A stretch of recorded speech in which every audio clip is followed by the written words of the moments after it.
Greetings and salutations, everybody. Welcome to Open Mic here on my YouTube channel. I'm, of course, your host, John Campea, and every day on the John Campea Show, that's our main show, where we cover all the movie news at 8:30 in the morning Pacific Standard Time. We save a few minutes to take live questions, and maybe if I turned off my speaker over here, that would be good. Anyway, but here on Open Mic in the afternoons, that's all we do is take live questions, and that's what we're going to do here today. So let's not waste any time, and let's dive. I only got about a half hour today because I've got an interview I need to do, but don't worry, we'll get through as many questions here as we possibly can. All right, let's get the thing started with this.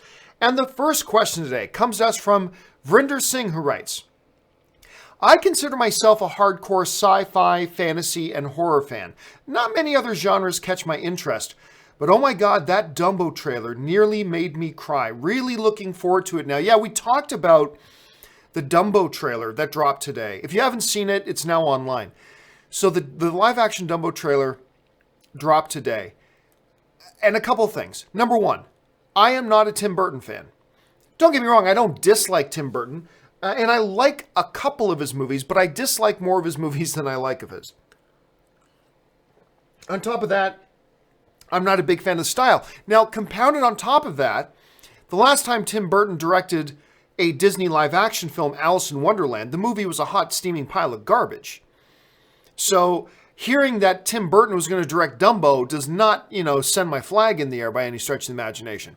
So I was not down with it, had no interest in this thing. And also, and I talked about this morning on the show as well. It's like, okay, it's a movie about a flying elephant. Well, okay, whatever. We have movies today about, alien beings from other planets. We have movies about infinity gauntlets and snapping the fingers. And we have movies about an Ant-Man who can also grow to 65 feet tall. Oh, yay, a flying elephant. I mean, who cares? But with all of that, the trailer drops this morning, and I watch it, and the moment that stupid elephant started to fly in that circus tent, I got chills all over my whole body. Like, the word and the phrase I use is awe and wonder, which is something that is really magical when a movie can give you that sense of awe and wonder, because most movies try to give it to you, most movies fail. But I felt it watching this stupid trailer. I felt that sense of awe and wonder and amazement and imagination and magic as this stupid elephant starts to fly in the tent. As ridiculous as it sounds, it completely works. It completely works. So you got to give everything its props. This trailer was really quite good. It was really quite good. And, seeing, you got Michael Keaton in there, you got Danny DeVito in there, you got Colin Farrell, you got Eva Green. I mean, it all looks great, but it captured that moment.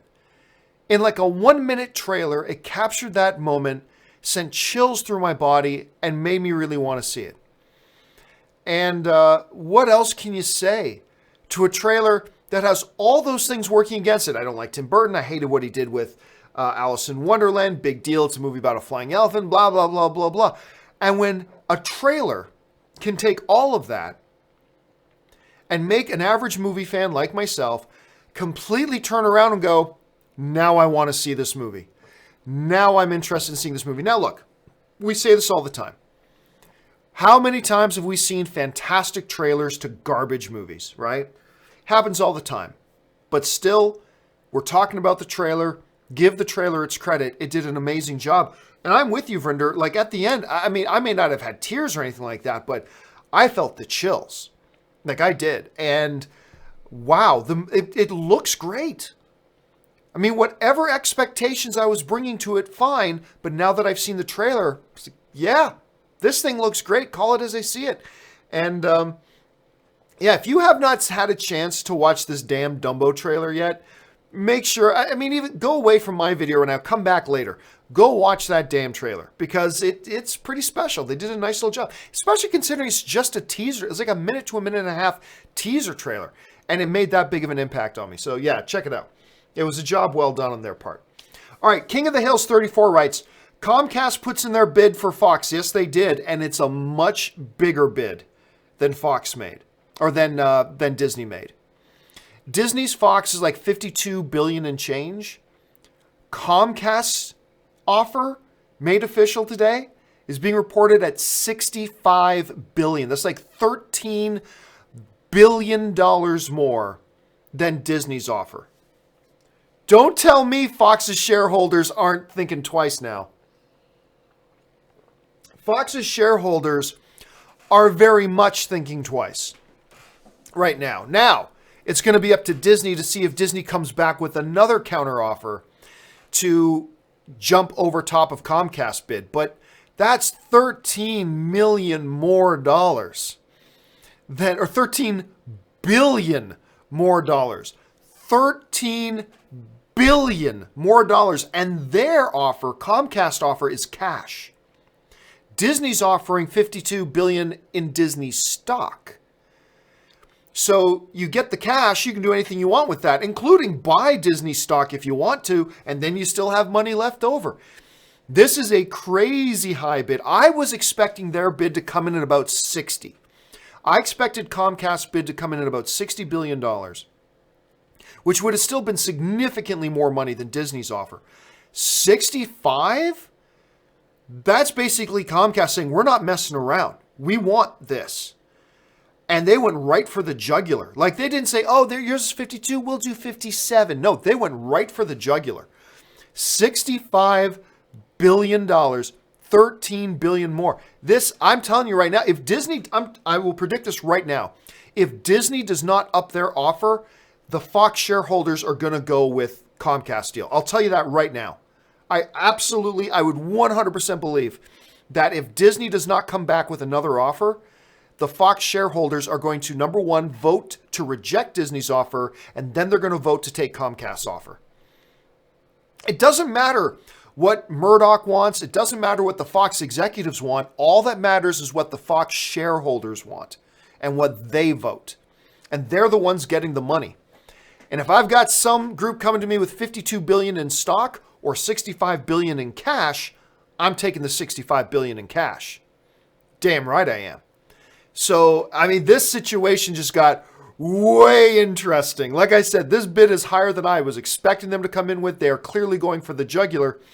And what they have also done, what Comcast has done here, is they have sent a message to Disney. They've sent a message to Disney that says, look, we are dead serious about this, and we have more cash than you do. So if you come in with like a bid of $66 billion, we're going to come back with $75 billion. They're basically sending a message to Disney that you better be ready, Disney. If you want Fox, you better be ready to completely open up the doors on the bank vaults. You better be ready to empty out your pockets because we're dead serious about this. This thing just got very, very interesting. And we got this high stakes, high powered corporate game of chicken going on. And we'll see who blinks first, whether it's going to be Disney or Comcast. But yeah, oh my gosh, like this thing just got real serious and really interesting. All right, Jonathan C. writes, WTF is going on with the DCU? I'm so frustrated. You know, here's the thing. I think we're just in a position right now that we're just going to have to wait and see. I think the new sheriff in town at DC, the new guy running the DCU, Hamada, I think he has a plan, and we're not going to know what that plan is for at least, we're not going to get a real clear picture of what his plan is for at least another year. And, you know, we talked about it this morning on the John Campea show, in that the WB executives just screened Aquaman. And while they were all saying, oh, great job, we're really happy with this movie and all this kind of stuff, the producer, one of Warner Brothers producers, the guy who produced both Aquaman and Shazam, came out, and we talked about it on the show this morning, says Aquaman's going to put the DCU on the right path. Which is basically saying that the DCU has not been on the right path. This is a Warner Brothers producer saying the DCU has not been on the right path. Aquaman is going to put the DCU on the right path. So what is that path? We won't know for a little while now. We're going to have to wait and see. We're going to have to get a sense of the direction they're going in. But, yeah, I mean, look, the DCU has been a little bit of a gong show. They've made some films that I've liked. But clearly they're not on the same level as Marvel and the MCU. Clearly they're not enjoying anywhere near the success financially that the MCU is. Clearly, they're not enjoying anywhere near the fan appreciation that the MCU is. They need a course adjustment, absolutely. I don't think anybody's denying that, sure. But we're just going to have to be patient. We're going to be patient, wait and see what Hamada's plan is, because it's going to take a while for us to see what it is. And he's not about to tip his hand and show his cards to everybody right now. We're going to have to wait and see. All right. ZOMG Ruler writes, is Wonder Woman 1984 a good title? Okay, honestly, I'm not a fan of, like, right off the bat, Wonder Woman 1984 is not a good title to me. But let's put a giant asterisk on that, because maybe once we see the movie, we'll go, that's actually a perfect title. Like, who knows, right? Patty Jenkins, the Warner Brothers executives, they know the whole movie, and they've titled it accordingly. Maybe once we see the movie, we'll go, yes, perfect title. Perfect title. Right now, we don't have the luxury of knowing what the movie's about. We don't really, other than Cheetah's in it, and apparently Chris Pine is back. But we don't have the luxury of knowing what the movie's about. So, yeah, I gotta admit, the title is weird to me. It doesn't roll off the tongue. But once we see the movie, maybe it'll make perfect sense. So let's give it the benefit of the doubt. I'm going to give the title the benefit of the doubt. And ultimately, who cares? Yes, it's not a great title to me right now, but who cares? It's just a title. The title doesn't make the movie any better or any worse, right? So let's give it a little bit of time here. Okay, let's see. What's next? Chris Miner writes, thoughts on Pop Star with Andy Samberg. I love that movie. And I could not believe how badly it did at the box office, number one. Actually, let me... and the full name of the movie is Pop Star Never Stop, Never Stopping. Never Stop, Never Stopping. Let me look up the box office here. I just remember it did terrible at the box office. Like, brutal. There we go. Pop Star Never Stop, Never Stopping. Worldwide made $9.6 million. Worldwide, it made $9.6 million. Not $9.6 million opening weekend. $9.6 million, period. This movie deserved much, but now, Grant, I'm a big fan of Lonely Island. I love their stuff. And I thought the movie was very funny. I thought the first half was probably funnier than the second half, but still, I thought the movie was very funny. I had a lot of very solid, hard belly laughs throughout the film. I enjoyed it a lot. But nobody wanted to go see this movie. Nobody wanted to see this movie. And as a matter of fact, I don't think it had very good critic ratings either. Hold on a second. Pop Star, Never Stop, Never Stopping. Let me look up the Rotten Tomatoes thing here. Rotten Tomatoes. I don't think I remember it having a very good critic score either. No, it actually had a better critic score than I thought. It had a 78% critic score. But I adored it. It deserved much better than that. So if you're just looking, look, seriously, I know most of you guys haven't seen it because it only made $9.6 million. If you've got an evening, you got some time to kill one night, you got a few hours on a Sunday afternoon, I highly recommend jump on Amazon Prime, Google Play Store, whatever your service of choice is. Order Pop Star Never Stop, Never Stopping and watch it. You're going to have some good laughs. I really honestly think you're going to have some good laughs. Okay, Ben Rayner writes, thoughts on Starsky and Hutch with Owen and Ben? Not as positive. Not as positive. Let me just see if I can pull up what we've got here. Actually, it got a better critic rating than I think it deserved. It got a 63% critic rating. I remember, too, really looking forward to that movie because I really like Ben Stiller and Owen Wilson together. I think they're a very good on-screen team. I was looking forward to it. I remember as a kid, I'd watch reruns. My parents would have reruns of Starsky and Hutch on.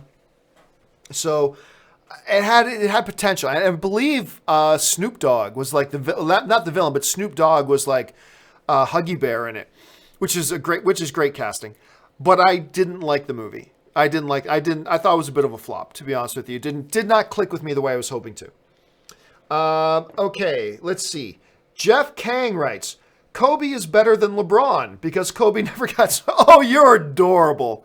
You're adorable. It is so adorable still seeing those rare few people, the deluded people who are still trying to hold on. Here's the thing, Jeff. Nobody's even trying to compare Kobe to LeBron anymore. Kobe is so far in the dust in that discussion. Nobody even talks. It's so adorable that you're still trying to make Kobe versus LeBron a thing. It's not a thing. Everybody knows LeBron surpassed Kobe a long time ago. Now the discussion is LeBron or MJ. That's the discussion now. That's the comparison. But it's so cute. It's so cute that you're still so desperately trying to make it sound like Kobe's relevant and still in the discussion with LeBron James, when everybody knows he's not. But I think it's adorable that you're still trying to make that a thing. You hold on to that and you keep going with that. You're adorable. That's so cute. Tom Henry writes, "Hey John, serious question. You can only eat vegetables the rest of your life, or only watch the prequels. What do you choose?" Vegetables. Vegetables, because I am, there are vegetarians. I am a meatitarian. I only like really bad starchy carbohydrates, pastas and breads, and I only like meat. So all the vegetables I eat, I like force myself to eat. Like I buy these pre-made veggie packs of broccoli, carrots, and celery in them, and I force myself to eat them every day. And I take these veggie capsules, where you, like 4 capsules is the equivalent of 2 servings of vegetables. I take those supplements every day. I do everything I can to eat as many vegetables as I can because I hate eating vegetables and I have to stuff them in my mouth. But I know they're good for me, right? So if I had to choose watching the prequels, which are bad for me and will rot my brain, or eat vegetables, which I should be doing anyway and is healthy for me, I will choose to eat vegetables, only vegetables, for the rest of my life. All credit to those of you out there who are vegetarian, or even more extreme than that, vegan. I don't know how I could never do it. I would never want to do it. But for those of you who have the willpower to do that, more power to you. Just clearly not my jam. I am a meatitarian. Let's see. ZOMG Ruler writes, why is there no near future plans for Defenders Season 2? Why should there be? I mean, I guess that's what it comes down to, is why should there be? It was not the best received thing they did. Obviously, there are big ramifications getting all their stars together for one series. The series didn't do great. People weren't jumping up and down loving it. I quite enjoyed Defenders. I mean, not as much as Punisher, not as much as Daredevil Season 1 or Daredevil Season 2, but I like Defenders. On top of that, all the uncertainty with what's going on with the Disney streaming service that's coming, really the question becomes, why would you do Defenders Season 2? The first one didn't do great. It's a much bigger nightmare trying to pull the lock together. You will profit more if you just do individual seasons of the individual characters. You're going to get more bang for your buck that way than trying to just do it with bringing the Defenders together. So really, from a business point of view, there's no real compelling argument to do a Defenders series. They tried it, did okay. I liked it. But, I mean, you'd be better off to do another season of Daredevil. You'd be better off to do another season of Punisher. And those would be easier to do than trying to bring them all together for Defender series. So that's probably why. Now, I'm not saying it's never going to happen, but if you're wondering why we haven't heard anything about it and heard any plans for it, that's probably why. Let's see. Murray Reich writes, whatever happened to the Michael Bay Lobo movie? Well, forgive me if I'm wrong, but wasn't that weren't reports of that just like a couple of months ago? I'll say, let me look that up here. Michael Bay Lobo. Yeah, it was just earlier this year. I mean, we're in a very large window of time that we wouldn't hear anything. There's nothing to hear. I mean, my God, it was over a year ago, that they announced Matt Reeves was doing Batman, and we still don't know anything about that movie. From what we're hearing, he may have finally just turned in a first draft of a script a year later.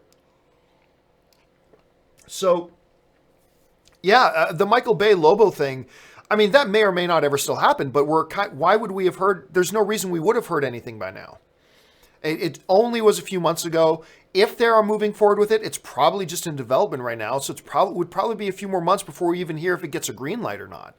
So Yeah, I mean, that, like I said, I think it was just February. So May, June, like 4 or 5 months ago. So yeah, whatever happened to it? Well, we're kind of in a window of time where we shouldn't expect to have heard anything about it by now. So we're just kind of in a wait and see pattern for it. But that's nothing unusual at this point. Let's see. Luna Comics writes, John, what the best blockbusters in the past 5 years that aren't reboots, sequels, or adaptations? Oh, I don't know, Luna. That's honestly, that's clearly something I would have to sit here for 15 minutes, go through movie lists, blah, blah, blah, blah, blah. I can't do that right now. It's a fair question to ask, but it's not something I can answer right off the top of my head. That's something I'd have to sit here and work out. But so I can't answer that right now off the top of my head. Good question. It's just not something I can answer off the top of my head. Let's see. Had a little bit of a jump. Where are we? Here we are. Murray Reich writes, John, are you looking forward to the the Dumbo movie? Look, if you had asked me that last night, I'd say hell no. What's there to look forward to? Whoop-de-doo, a flying elephant. A Disney live action movie being directed by Tim Burton. Thanks a lot. I saw Alice in Wonderland. No, thank you. But then I saw that damn trailer today. and the damn trailer made me do a 180. Yes, I am now looking forward to the movie. I am looking forward to the movie now. Wasn't before. If you'd asked me just like 12 hours ago, I'd say hell no. But a lot changes once you actually get a chance to see a trailer. And there's a spirit to the trailer that was endearing and charming and gave you that sense of awe and wonder when the elephant was starting to fly. And I'm on board. Now, who knows? Maybe the next trailer will suck. Maybe the movie will suck. But I got to admit that 12 hours ago, I was not looking forward to the movie. And I'm sitting here right now saying, yep, now I am looking forward to it. That's the power of a trailer. That's the power of a good trailer. All right. Let's keep going here. Murray follows that up with, is Steve Trevor related to Steve Rogers? No. Steve Trevor, is not related to Steve Rogers any more than John Campea is related to John Travolta. Although maybe I am. I don't know. But no, as far as I know, there is no relation in regards to news or otherwise. Is there any connection between the characters? All right. Raymond Verrata writes, Steve, Trevor, and Rogers are played by two Chris's. That is true. There is a alumni. There is an order of Chris's in Hollywood, right? There is the Supreme Order of Chris's, the Council of Chris's, if you will. You've got Chris Pine, you've got Chris Evans, you've got Chris Hemsworth, you've got Chris Pratt. I mean, these are all comic book movie actors. And I like to refer to them as the Council of Chris's. I believe, now I can't prove this, I believe somewhere buried deep in the Burbank Hills that are just behind me here, there is a underground headquarters from which the Council of Chris's actually rule Hollywood. They're a secret shadow society that from the shadows, they actually rule Hollywood. And I defy anybody to prove me wrong. Chris Pine, Chris Evans, Chris Hemsworth, and Chris Pratt, for years, have secretly ruled Hollywood from a secret hidden bunker in the Burbank Hills right behind me. And they rule the industry. And soon we will call them our lords and masters because they will rule the world. The Council of Chris's. I got to make a t-shirt about that. Isaac Marinero writes, hey, John, good to hear your mom is doing fine. Thanks so much, Isaac. I appreciate that. That's nice of you to say. I'm sorry the Star Wars toxic fandom has you down for a couple of days. I don't super chat a lot. Best regards. Yeah, it sucks. And I'm still bummed out about it. I mean, it's this thing that I have cherished and loved my whole life. Watching it be just destroyed and ruined by this toxic infestation that we've had within the Star Wars fandom. It bums me out. I've been a Star Wars fan my whole life. My earliest childhood memory is my mom showing me Star Wars. I don't have any memories before that I can recall because I was too young. But the earliest one I recall is my mom showing me Star Wars. Star Wars has been that important to me in my life, my whole life. And the Star Wars fandom has been a big part of that. Watching what the Star Wars fandom has become is nothing short of brutally heartbreaking. Just brutally heartbreaking to see what it's become.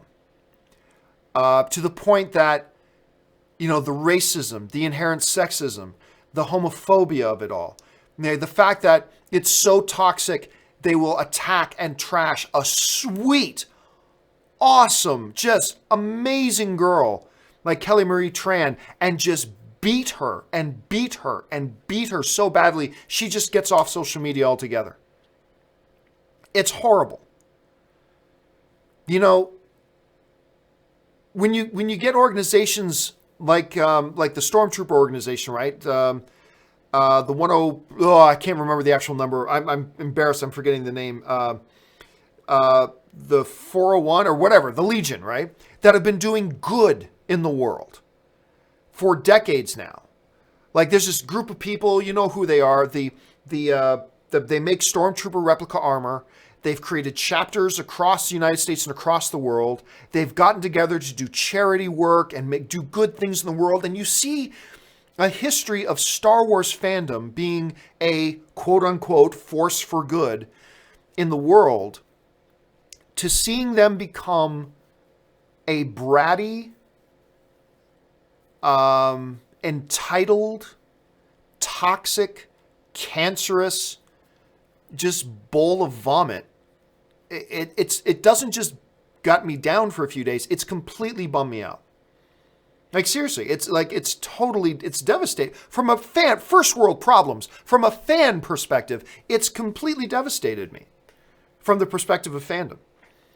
And it's really brutal. It's really, really brutal. It breaks my heart.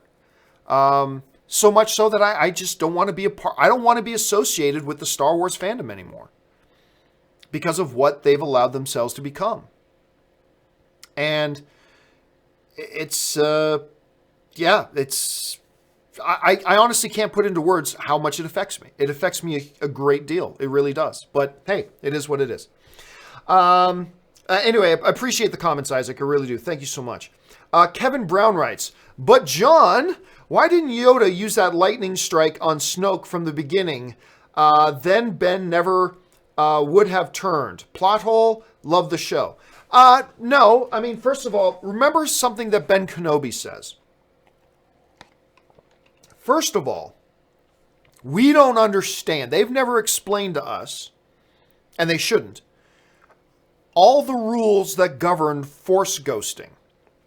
However, go back to something that Ghost Obi-Wan Kenobi said to Luke. He said, if you choose to confront Vader, you have to do it alone. I cannot interfere. So one of the very few rules that we understand about Force Ghosts is Force Ghosts can't actually interfere. They can't get involved and interfere. So Yoda showing up and trying to physically confront Snoke, throw lightning at him. For all we know, lightning wouldn't have done nothing to Snoke. Snoke maybe just blocked it with his hand. Ho-hum, yawn, I'm Snoke. I'm too powerful for that. So they may not have done anything anyway. But Yoda not getting involved is consistent with what we understand from the original trilogy in the fact that Obi-Wan has basically already laid out, hey, he didn't explain why, he didn't explain how. All he said was, if you confront Vader, I can't interfere. I can't interfere. So I think that tells us a little something about some of the rules that govern Force Ghosts. So no plot hole there. It's actually quite consistent with what we've understood and what we've known from the original films already. Okay. Tom Growcut writes, greatest sports events in history starts tomorrow. Yeah, I mean, certainly the most popular. The greatest sport event is is Hockey World Cup. That's the greatest one. Used to be known as the Canada Cup. But that aside, definitely the most popular sporting event in the world, at least tournament-wise, is the World Cup. That gets started tomorrow. I'm simply not interested in it this year because, once again, Canada's not in it. Surprise, surprise. But because Italy is not in it, and that's a total shocker to me. So Italy, without Italy, Forza Italia, I just can't get excited about it. So I wish I could, but see, I'm not a soccer fan, but I've watched the World Cup every year because I'm following Italy. I think this is the first time in my lifetime that Italy's not in the World Cup. So I don't really have a lot of interest in that. Now, for some of you maybe new viewers, John, why do you care if Italy? I am Italian. My actual real name is Giovanni. You may see some people call me Giovanni. That's my actual name. I'm named after my grandfather. And so, yeah, Forza Italia. But yeah, not this year. Not this year. Sucks. Anyway, Ben Lorenowitz writes, I live in Canada. I live there I am Canadian. Lost 220 pounds since last year. My God, man, that's awesome. 220 pounds in a year and a couple of months. That, sir, bravo. Bravo. I've lost 220. That's not easy, dude. I mean, some people find it to be the hardest thing in the world just to lose 20 pounds. Like, I lost about 40 pounds. 30 pounds. I lost about 30 pounds. And that was mind-spikingly horrible. It was terrible and tough and hard. Some people, it's easy to know. For you to lose 220 pounds, man, bravo. That takes a lot of self-discipline. Anyway, let me finish reading your quote. I live in Canada. Lost 220 pounds since last April. Want to go on an amusement park. Cedar Point or Canada's Wonderland. Which would you choose? Well, now look, I haven't been to any parks in Canada in almost 10 years, right? I haven't been to any parks in Canada in nearly 10 years. It's been a long time since I've been to Canada's Wonderland. But I have great fond memories of Canada's Wonderland, so I would probably go Canada's Wonderland. That's what I would do. Canada's Wonderland.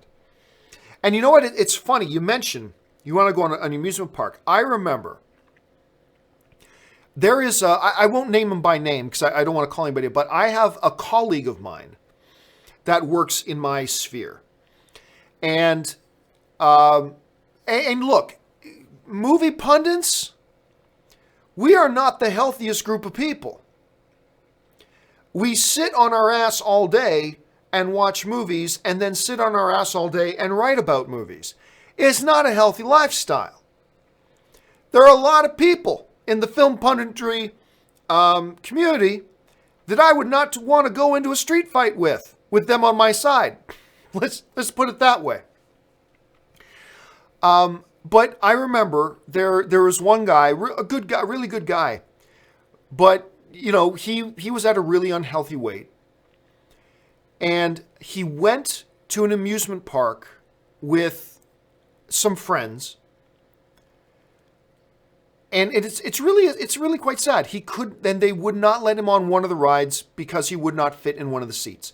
Now, I'm not outing him or anything. He shared this story. I'm still not going to say his name, but he shared this story himself on his own social media. And it was that experience. I'm just, because you're drawing a comparison here, like you lost 220 pounds, you're looking forward to going to these amusement parks.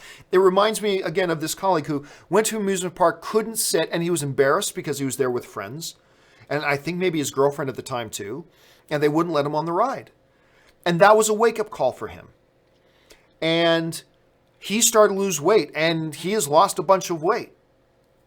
I mean, he's still an overweight guy, but he has lost a lot of weight. Because he realized, okay, I got to make some changes here. And actually, you guys know I have a treadmill desk, right? I've been using a treadmill desk now for about a year. And I've got a treadmill desk about 6 feet from me over there. And I use it all the time. He's the one who got me turned on to a treadmill desk. Because I remember I was sitting beside him in a press screening a while ago. And I said, dude, I mean, you look like you've lost a lot of weight. You're looking so much better.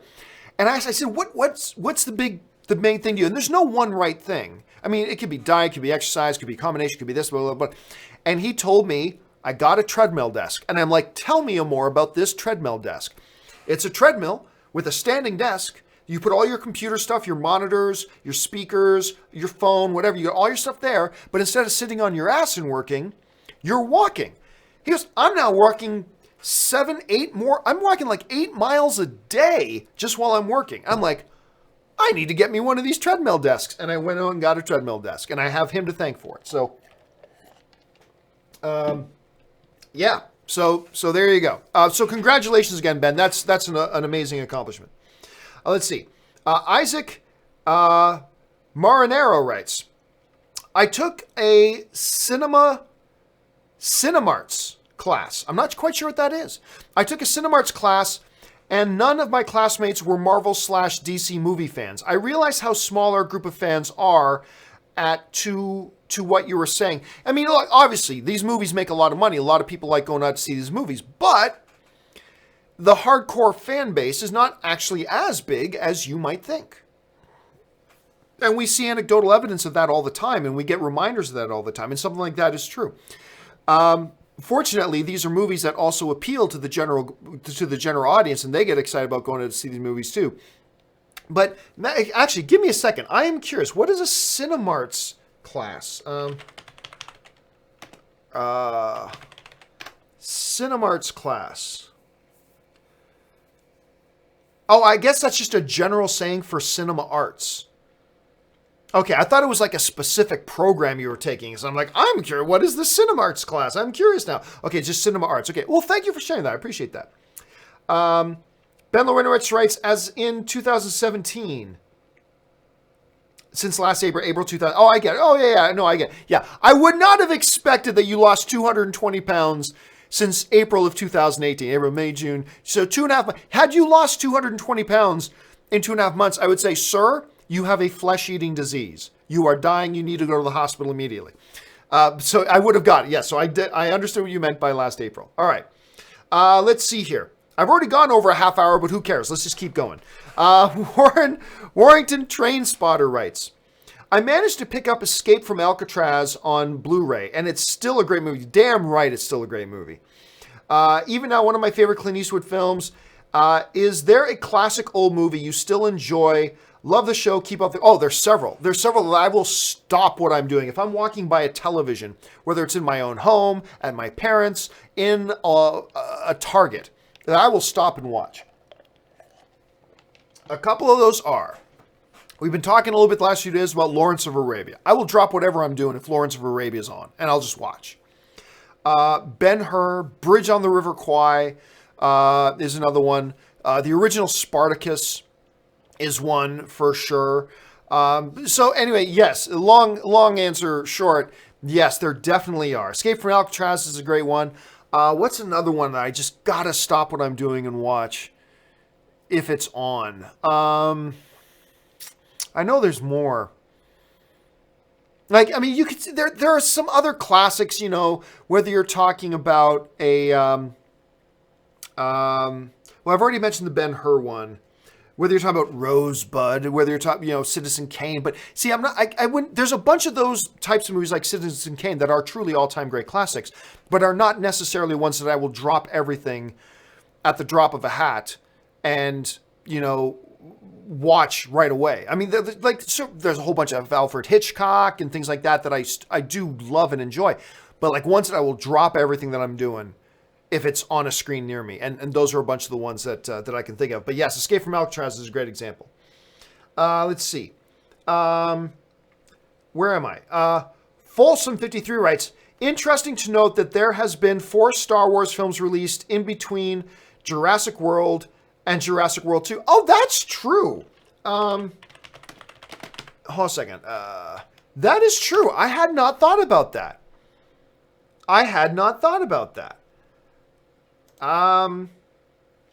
So what year did the first Jurassic World? Did that one really not come out? Yeah, I guess you're right. 4 films in between those films.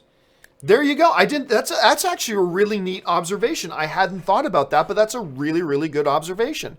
That in between the 2 Jurassic World movies, we've had 4 Star Wars films. I hadn't thought about that. It's like, poof. Okay. Let's see. C.K. Gould, right? Oops, sorry. Had a bit of a jump. Where's C.K. go? There we go. C.K. Gould writes, if Halloween does well, will they make a sequel, do you think? Oh, sure. I mean, but then comes the question is, what is well? How good is well? Is, 300 million well? Is, like, it made 700 million, so is 700 million the definition? It depends on what you mean by well. I'm not quite sure what I'm not quite sure what the production budget on this Halloween film is. I'm sure it mustn't be all that much. I don't think this movie's going to make 700 million like it did. I don't think this movie's going to make 800 or 600 million. I don't think it's going to make 500 million. But I think if this movie can get into the 400 million range, you got to consider that a big hit, especially when you consider that the budget's probably going to be pretty small. And look, the movie business is just that. It's a business. So if Halloween can come out and make $350 million, $400 million, that squarely makes it profitable. So, yeah, I got to imagine they would. I mean, look, the only thing that could stop it at that point is if the movie sucks so bad that, and all the audiences hate it and they think, okay, we managed to make $350 million. However, the audience hated it so much that if we make another one, they're not going to come back to watch another one. That's the only thing that I could see stopping it. Now, for all we know, Halloween comes out and makes $80 million. And it doesn't even make $100 million. Like, who knows? I don't know at this point. But I think if Halloween, considering how little it probably costs to make, if it can come in at 350 or more, I think they probably do make another one. I think there's a strong business case at that point that you can make to say we need to do another one. All right, let's keep things going here. Folsom53 writes, what's a movie that you would like to see have a ride at Disneyland that doesn't already? I don't know. None. I mean, a ride's a ride. Like all themed rides is a ride and then you just slap a skin on it. Like for those of you who play video games, you know what skinning is. You know, you take the guy that's running around and put a Homer Simpson skin on it. Okay, so now it looks like Homer Simpson, but it's still just the same character. Themed rides at a lot of these places are just rides with a skin on it. Now, granted, my all-time favorite ride at Disneyland is still the Indiana Jones ride. And that is a very distinctly Indiana Jones thing, because there's a lot of Indiana Jones elements in there that aren't just skinned as Indiana Jones, you know what I mean? So, I really don't care. And to be honest with you, I'm not a big rides guy. Like, I love the Indiana Jones ride, sure, but honestly, even when I go to Disneyland, I'm not a big rides guy, so I don't really care all that much about rides. And on the other hand, total rides person. She is a total rides person. But I'm not. I don't really care all that much about the rides. I just love being at Disneyland. It's magical. It's kind of like Comic-Con to me. You're there. You're surrounded by thousands of people who are happy and who are having a great time. And there's something good for the soul about that. You know what I mean? So, yeah, honestly, it's a really interesting question, Folsom, but I can't think of any off the top of my head. I mean, I could say Star Wars, but we already know there is already a Star Wars ride, right? You got the Star Tours is what they call it. That's pretty fun. And then we've got Star Wars Land is coming to Disneyland. That's going to be huge, of course. It's going to make the cost of annual memberships go right through the roof. Not that they're not already completely outrageously expensive. But other than that, I really can't think of one off the top of my head. Let's see. The Arthur writes, right, who decides when the tickets for a movie go on sale? The distribution company. The distributors. Distributors decide where a movie gets shown, how will it get shown, when the tickets go on sale, blah, blah, blah, all that kind of stuff. Now, I'm sure they do it in collaboration with the theater chains, making a decision about when they go, but ultimately, when tickets go on sale for a movie, that's the purview of the distributor. The distributor has final say in that. Now, a lot of movies have a production company that makes the movies and a distributor that distributes it. Sometimes, like in the case of Disney, they distribute their own films. Warner Brothers distributes their own films, but a lot of films that get released, you have a production company and then a distributor. So whoever the distributor for a film is, they're the ones who get final say on when tickets go on sale. ZOMG Ruler writes, which is Warner Brothers' biggest IP? J.K. Rowling Wizards or DC? You gotta say Wizards. I mean, just box office wise, they have consistently... Let's put it this way. I believe there are a couple of Harry Potter films that have made $1 billion, I believe. Hold on a second. Let me look this up just to be sure here. If I go to the all-time worldwide box office, how many films are in the $1 billion club from Harry Potter? Let's see here. I'm not seeing any. Nope, no, there's Harry Potter and the Deathly Hallows Part 2. So that's one. That made 1.3 billion. Is that the only Harry Potter movie that has joined the $1 billion club? Might be. Yeah, I don't see any others. But still, there's the one. Harry Potter's and the Sorcerer's Stone made $974 million. So it only missed the $1 billion club by 25 million, but still there's that.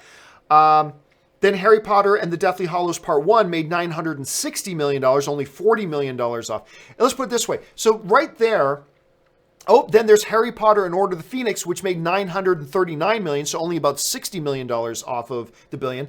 Then Harry Potter and the Half-Blood Prince also made $934 million. Then Harry Potter and the Goblet of Fire made $896 million. So Harry Potter and the Chamber of Secrets made $879 million. Okay, then the highest grossing DCEU property is Batman vs. Superman Dawn of Justice, which made $873. So there is 1, 2, 3, 4, 5, 6 Harry Potter films that have made more money than any DCEU film. Now, if you want to say just DC in general, the highest grossing DC movie of all time is The Dark Knight. The Dark Knight made $1 billion. I take that back. The Dark Knight Rises, which also made $1 billion, but it made like 1.08, whereas The Dark Knight made 1.004. So right in that neighborhood. Still, even then, no DC film has ever made as much as a Harry Potter film, which is at $1.3 billion. So I would say probably their biggest IP is probably Harry Potter. As much as it pains me to say that, let me see, how much did Fantastic Beasts make worldwide? Fantastic Beasts and Where to Find Them made $814 million. Like a damn spin-off film made more than Justice League. So when you put off a little spin-off film and it makes more money than Justice League makes, it kind of makes that a no-brainer. Yeah, I mean, but that's no knock on DC. Harry Potter is more valuable than most franchises. Maybe not more valuable than Star Wars, maybe not more valuable than Marvel, but it's bigger than most other franchises. And that includes DC. It's hard to deny that, I guess. Okay, let's keep going here. Mellow Reviews writes, John, will you be watching the World Cup 2018? I might watch, like, the final match. I might watch the semifinal matches, but probably nothing until then.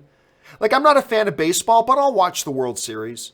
And so even though Italy isn't in it this year, I will probably watch the semis and the finals. Just because it's a big sporting event. So I'll probably watch it, but I won't have a lot of interest before then because, again, Canada never makes it. And Italy always makes it, and they didn't this year, which really sucks. Okay, Sharik Khan writes, MJ versus LeBron discussion is the most one-sided discussion ever. LeBron just loses finals more often than not. If LeBron was in the Western Conference, he wouldn't make the finals more than 3 times. Oh, that's ridiculous. You can't say that because you can't back that up. It is not the one most, because most NBA analysts will tell you it's a close discussion. The people who know the NBA the most will tell you it's a closer discussion. I still put MJ over LeBron, but remember, if your only argument is who won more championships, that's a team award. That's not an individual award. And MJ consistently played on better teams than LeBron James plays on. Remember this. Here's a great example, all right? The last year, before Michael Jordan retired for the first time, right? Before he retired the first time, in his final year before retiring the first time, the Chicago Bulls won the NBA championship. Great. The very next year, which was the first year without Michael Jordan, how badly were the Bulls affected? The Chicago Bulls, without Michael Jordan, were 1 win away from getting to the finals. They were 1 win away from getting to the NBA Finals without Michael Jordan. So they didn't get to the finals, and they certainly didn't win a championship without Michael Jordan. But they were so good that they got to within one win of getting to the NBA Finals. That's how good that team was. Even without Michael Jordan, that's how good the Chicago Bulls were. You take a team that's one win away from getting to the finals and add Michael Jordan, you got a championship team. Now let's look at LeBron James's situations. In LeBron James' first stint with the Cleveland Cavaliers, on his final year with Cleveland, before he left the first time to go to Miami, the Cleveland Cavaliers finished in first place in the NBA in the regular season. First place. With LeBron James, they finished in first place at the end of the regular season. The very next year, without LeBron James, they finished in last place. Michael Jordan, the Chicago Bulls with Michael Jordan, win a championship. The very first year without him, they get to within one win of going to the finals again. LeBron James is on a team, they finish in first place, and the first year without LeBron James, they finish in dead last in the NBA. That's the difference. So, yeah, Michael Jordan being on much better teams won more championships. LeBron James takes, I guarantee you, LeBron James isn't going to be a Cleveland Cavalier next year. And I guarantee you, 100% I guarantee you, the Cleveland Cavaliers do not make the playoffs next year. They don't even come within a whiff of making the playoffs. That's the difference.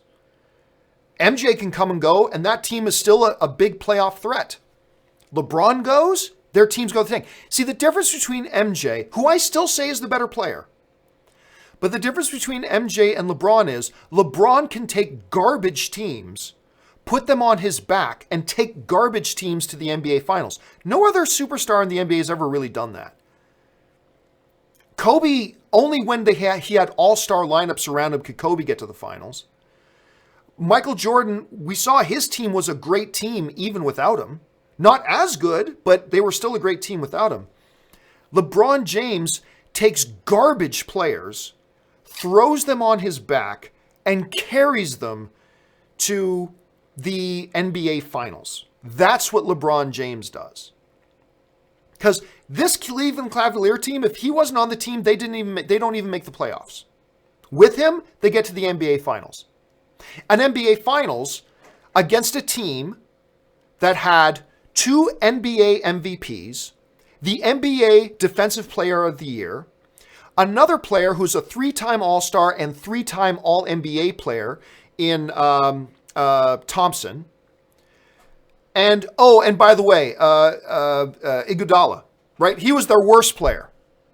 He was their worst against LeBron James and a bunch of tin cans.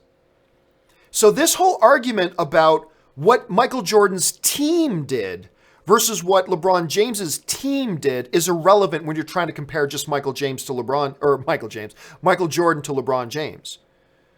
Michael Jordan was on better teams than LeBron James was. So don't try to make team accomplishments the barometer. Look at what they as individuals did and what they as individuals were able to do. Now, I think Michael Jordan, even when you're just comparing what they did as individuals, is still the better player than LeBron. LeBron still has a few more years left. Let's see what he does. Maybe that changes. But as of right now, I still say MJ over LeBron. But you're just not understanding sports if you're trying to compare. Because by your argument, Derek Fisher is a better player than LeBron James. Because Derek Fisher has 4 NBA rings. Derek Fisher's got 4 rings. LeBron's got 3. Therefore, by your logic, Derek Fisher is a better player than LeBron James. Luke Walton, by your definition, Luke Walton has 2 NBA championship rings. By your definition, he's a better player than Karl the Mailman Malone.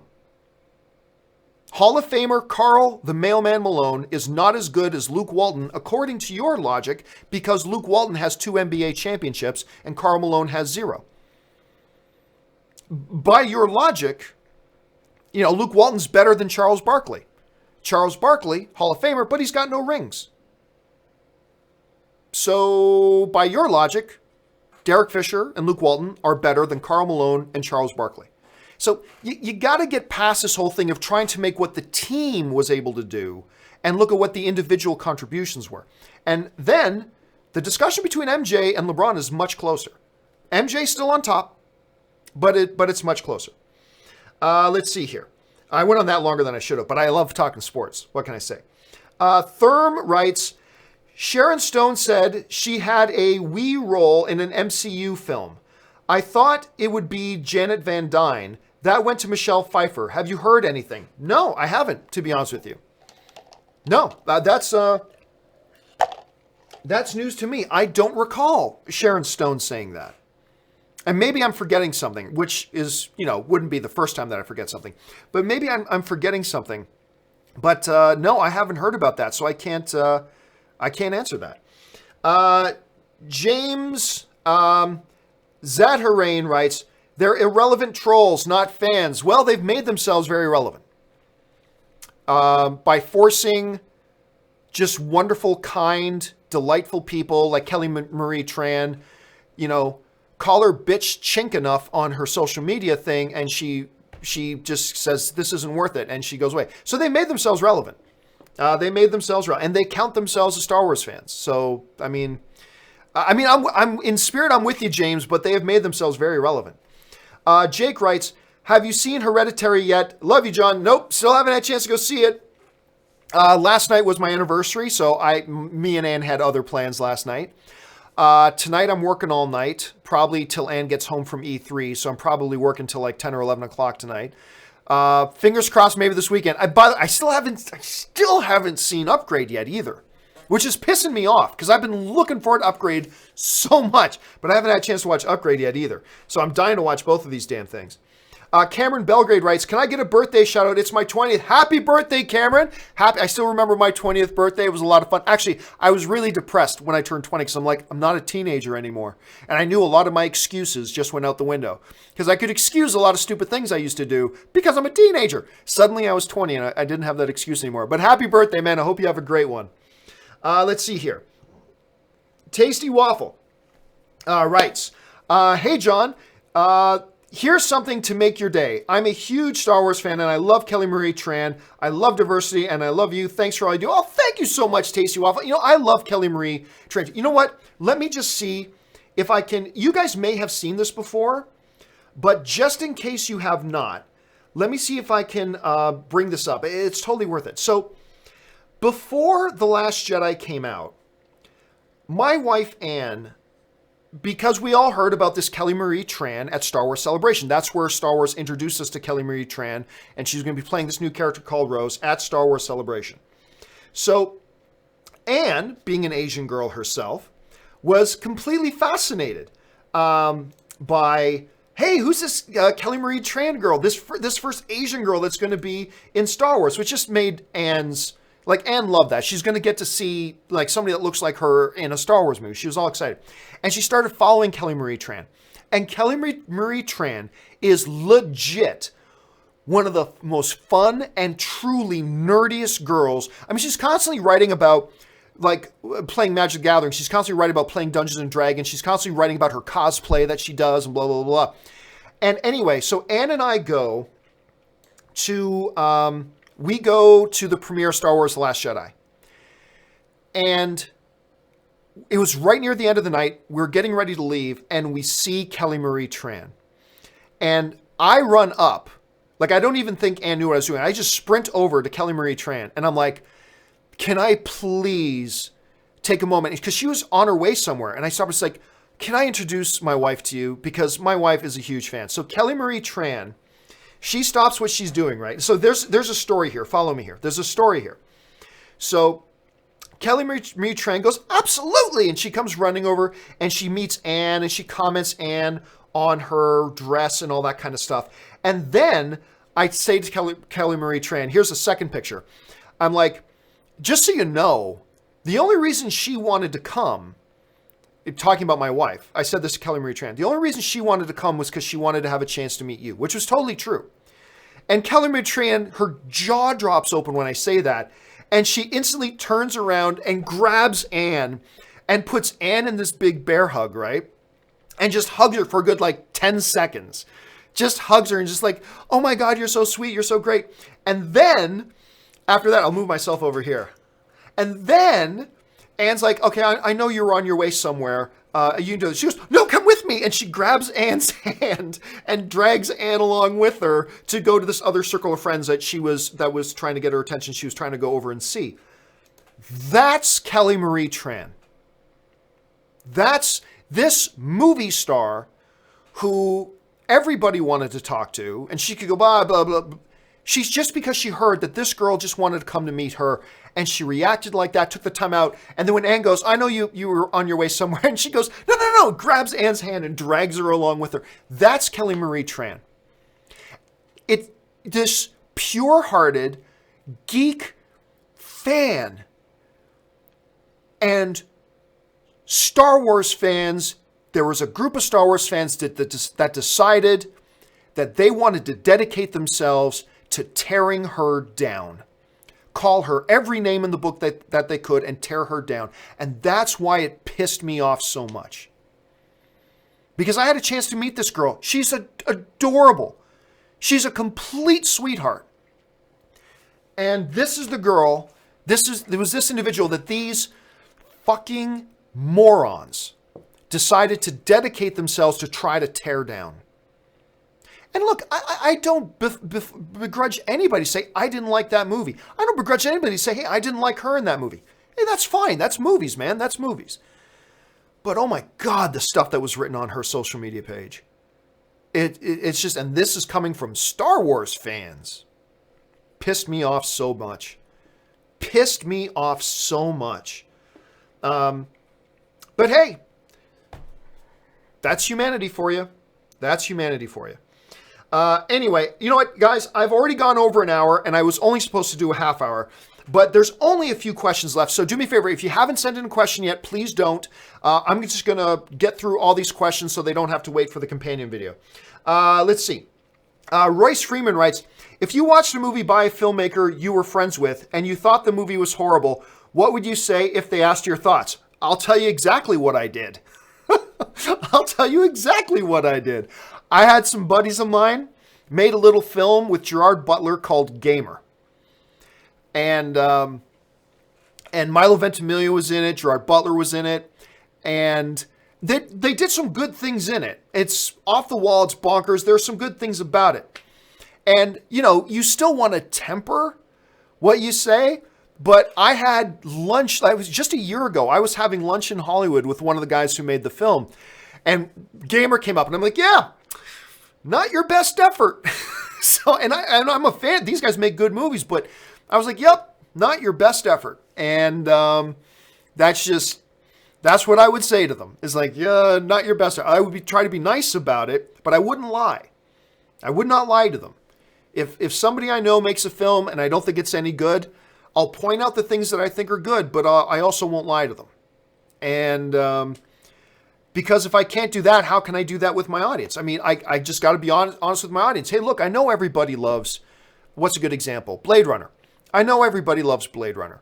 So I would love to pretend that I'm cool, and I would love to fit in with everybody else. And it would certainly make my life easier if I could just say, I love Blade Runner too, everybody. But then I'm not being honest. All I have is my honest opinion. That's all I have. So I will give you my honest opinion.